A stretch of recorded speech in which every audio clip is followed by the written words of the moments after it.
فیل بنا دینا اور پوری الیکٹڈ کیبنٹ اور اس کے سارے جو ہے وہ لوگ جو ہیں وہ اس میں شامل ہو جائیں،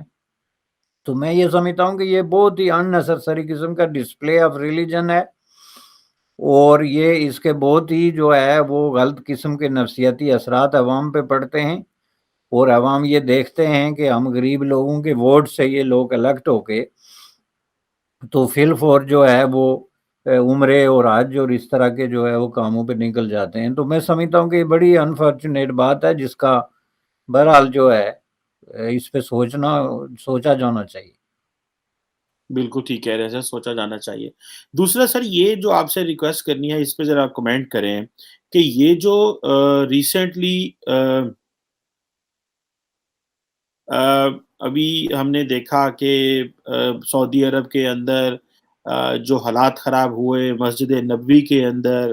معاملات خراب ہوئے، جس میں جو ڈیلیگیشن گیا تھا وزیر اعظم شہباز شریف کا، اور وہاں پہ خاتون انفارمیشن منسٹر جو تھی ان کے اوپر نعرے کسے گئے، اور میں دیکھ رہا تھا کہ شیخ رشید صاحب جو ہمارے ممبر نیشنل اسمبلی ہیں، سابقہ وزیر داخلہ ہیں، انہوں نے بھی اس کے اوپر پلاننگ کو کی ہوئی تھی۔ ان کا بھتیجا جو کہ ممبر نیشنل اسمبلی ہے، انہوں نے بھی ایک ویڈیو ڈالی کہ جی ہم نے بگاڑ ڈالی دی ہے، یہ مسجد نبوی میں نماز ادا نہیں کر سکتے، اور یہ اینڈ وہ تو یہ ظاہری بات ہے، وہ سارے ڈیلیگیشن کے ساتھ تو اس طرح نہیں ہوا۔ باقی شہباز شریف صاحب کی تو بڑی ہائی پروف سیکورٹی تھی، وہ تو سارا کچھ کر گئے، ان کو تو کوئی نہیں روک سکتا تھا۔ لیکن یہ جو اکیلے لوگ گئے تھے، شاہ زین بگٹی اور اس طرح، تو ان کے ساتھ سر یہ بتائیں کہ عمران خان صاحب ہمیں کس ڈائریکشن میں لے کے جا رہے ہیں؟ ادھر ٹرکی میں سر پاکستانیوں نے پروٹیسٹ کیے اور ان کو وہاں سے نکالا گیا، اور ان کے اوپر سنا FIR، وہاں پہ پولیس ان کو پکڑ کے لے گئی، وہ اسٹوڈنٹ تھے۔ تو یہ پوری دنیا میں جو عمران خان صاحب نے یہ ہلچل مچا دی ہے، تو یہ لوگ کہتے ہیں عمران خان صاحب کے اپنے بچے بھلے ڈیورس والی شادی ہے، ڈیورس ہو چکی ہے، لیکن اپنے بچے تو لنڈن میں ہیں، بچے تو انہی کے ہیں نا، وہ کون سا انہوں نے چھوڑ دی ہیں، ان کو لنڈن میں بٹھایا ہوا ہے، عوام جو ہے اس کو ذلیل کر رہے ہیں، ان کا پاکستان میں ہے ہی کچھ نہیں ہے۔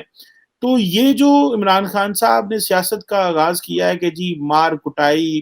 اور فساد، دنگا، اور ابھی انہوں نے کہا میرے ساتھ 20 لوگ اسلام آباد چلو، میں وہاں پریشر کروں گا، میں الیکشن کمیشن کو دباؤں گا، میں کسی کو نہیں مانتا، میری عدالتیں میرے خلاف ہے، بیوروکریسی میرے خلاف ہے۔ یہ کدھر جا رہے ہیں ہم سر؟ یہ تو آئندہ کہا جا رہا ہے کہ خانہ جنگی کی باتیں ہو رہی ہیں،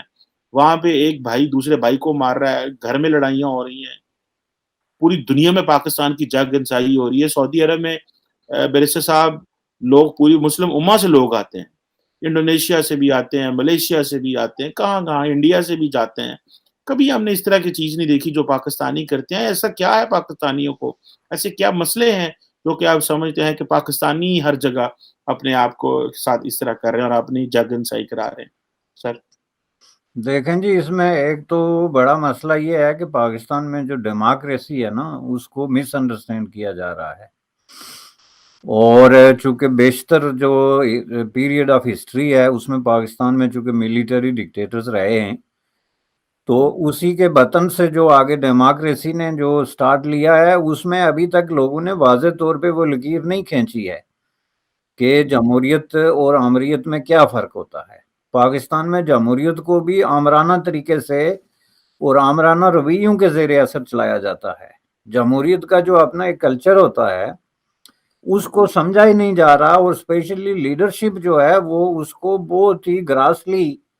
وائلیٹ کر رہی ہے۔ جو ابھی آپ نے مثال دی خصوصاً اس کیس میں، دیکھیں جمہوریت جو ہے ایک پورا سلسلہ عمل ہوتا ہے، اور جب تک اس کے بنیادی لوازمات، بنیادی شرائط جو ہیں وہ آپ پوری نہیں کرتے، اور آپ یہ سمجھتے ہیں کہ صرف ووٹ کے زور پہ یا مجمع اکٹھا کرنے کے زور پہ جو ہے آپ کی مرضی یا آپ کے احکامات یا آپ کی خواہشات پہ سارے لوگ عمل کریں، تو وہی اصل میں آمریت کی ایک بدترین شکل ہے۔ فاشزم اس کو اسی لیے کہتے ہیں۔ اس میں اگر صرف الیکٹ ہونے کی بات ہے تو ہٹلر بھی الیکٹ ہو گیا تھا، اور فاشزم کے جتنے بانی اور یہ بڑے بڑے اس کے جو لیڈر ہیں وہ سارے الیکٹڈ تھے، اس طریقے سے دیکھا جائے ایک کنٹرولڈ قسم کی ڈیموکریسی کے اندر۔ تو اس میں جو ہے وہ بنیادی بات یہ ہے کہ پاکستان میں جو کلچر ایگزسٹ کر رہا ہے وہ غیر جمہوری ہے،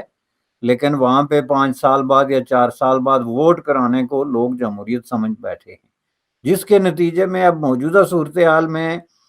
اب آپ دیکھیں کہ اگر آپ کے پاس 10 لاکھ آدمی آپ جمع کر سکتے ہیں تو اس کا مطلب یہ ہے کہ آپ ملک کی پارلیمنٹ، ملک کے جو ادارے ہیں، ملک کی عدالتیں ہیں، یا کوئی بھی جو آپ کا انسٹیٹیوشن ہے جو ایک ڈیموکریٹک پروسیس کو کیری آن کرنے کے لیے مختلف ملکوں، جمہوری ملکوں میں ہوتے ہیں، تو آپ اس کو بائی پاس کرتے ہیں، چونکہ آپ کے پاس جی اتنی کیپیسٹی ہے کہ آپ اتنے لاکھ لوگ جمع کر سکتے ہیں۔ تو اس کا مطلب یہ ہے کہ کل کوئی دوسرا آ جاتا ہے، خواہ اس کے نظریات، خیالات اور اورینٹیشن کتنی خطرناک کیوں نہ ہو، وہ آپ سے 15 لاکھ آدمی جمع کر لیتا ہے، تو اس کا مطلب ہے آپ کی چھٹی ہے۔ یہ ایک ایسی روایت ہے